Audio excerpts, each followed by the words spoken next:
పొద్దు జరుగుతున్న ఈ అల్లర్లన్నీ చూస్తూ ఈ దెబ్బలాటలు చూస్తూ ఎంతకాలం తన శరీరంలో ఉండాలనుకుంటాడు. ఏదో ఒకనాడు విడిచిపెట్టేయాలి. మహాజ్ఞాని కూడా వదిలిపెడతాడు. ఎందుకని అంటే సామాన్యుడు శరీరం విడిచిపెట్టడానికి, జ్ఞాని శరీరం విడిచిపెట్టడానికి ఒక తేడా ఉంటుంది.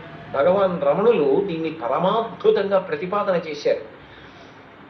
నేను వెళ్ళి ఒక 100 కేజీలు బియ్యం బస్తా కొనుక్కున్నాను అనుకోండి.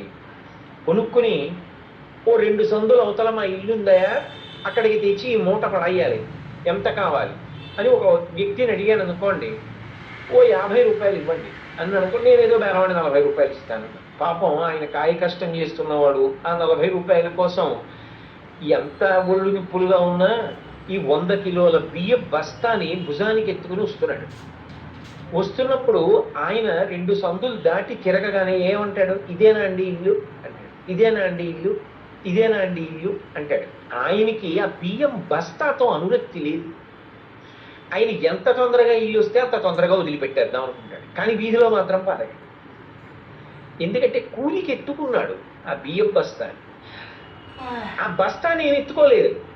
కానీ అందులోంచి కొంచెం బియ్యం కారుతున్నాయి అనుకోండి, ఒక్కసారి ఆగబోయ్ అని పక్కకెళ్ళి గడ్డి పరక తెచ్చి చుట్టి కన్నంలో పెడతారు. ఎందుకంటే దాని మీద మాకు అనురక్తి ఉంది. ఆ బియ్యం నావి, బియ్యం నావి కాబట్టి దానికి కన్నం పడి కారిపోతే నేను గడ్డి పరక దూపాను. ఆయన ఎంత తొందరగా ఈ బస్తా దింపేద్దామని చూస్తాడు.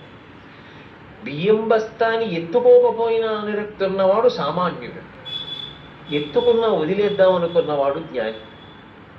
అంటే దాని అర్థం ఏంటంటే బియ్యం బస్తాని ఎత్తుకున్న కూలి ఎప్పుడు వదిలేద్దామా అని ఎలా చూస్తాడో అలాగని రోడ్డు మీద పారేస్తాడా? ఆ ఇంటికి వెళ్ళిన తర్వాతే వదిలేయాలి. అలాగే దీనికి కాలం అయిపోయి ఇది ఎప్పుడు పడిపోతుంది అని జ్ఞాని ఎదురు చూస్తూ ఉంటాడు. దాని కాలం దానికి అయిపోయింది అనుకోండి, పరమ సంతోషం. అమ్మయ్యా, ఇంకా నేను కట్టుబడి లేను, నేను ఈ శరీరానికే పరిమితం కాదు, నేను అనంతం సర్వవ్యాపి అని ఆనందంగా వదిలిపెడతాడు.